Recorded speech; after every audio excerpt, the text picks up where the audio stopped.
Alright, video time. Quick one if I can. We know it's cold out here tonight and I got the turbo going. Got my flip-flops on still, but I got socks on with my flip-flops. So I'm cheating a little bit, but any which way.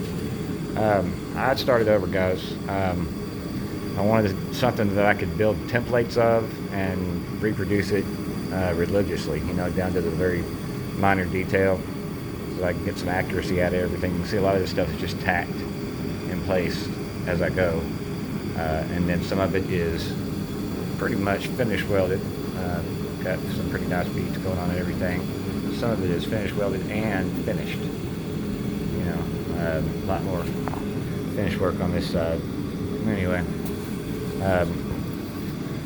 now you got like zero play in these bad boys right here. I mean, that's the frame wobbling on the top of my welding table. So maybe the frame swap you other shit, but but this part isn't.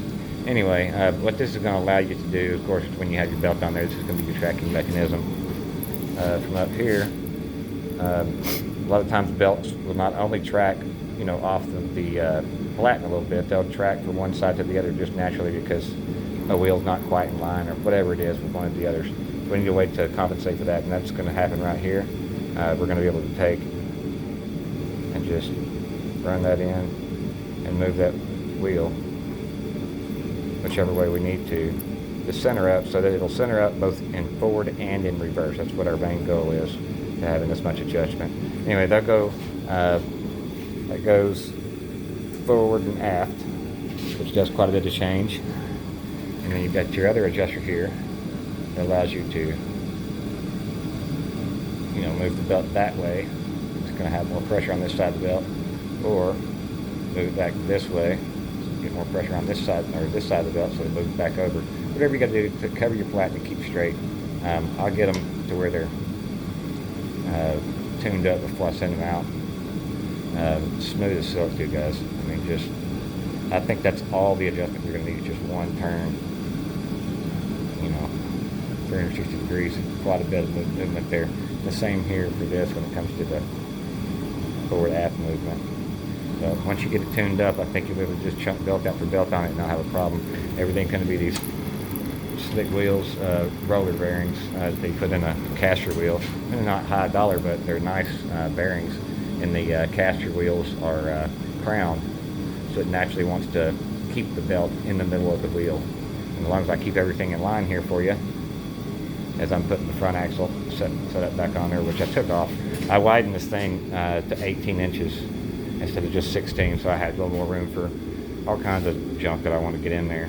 And it just made sense to do it. My old machine over here is 18 inches in width, and it's perfectly sized. So decided to go back with that route, so I'm gonna have to buy me a new axle beam to go with that giddy up over there and put back in. But we're getting there, and this is going to be the one that I've got templates of everything, and I want to go ahead and sell these things, I guess. You may not want to pay for it.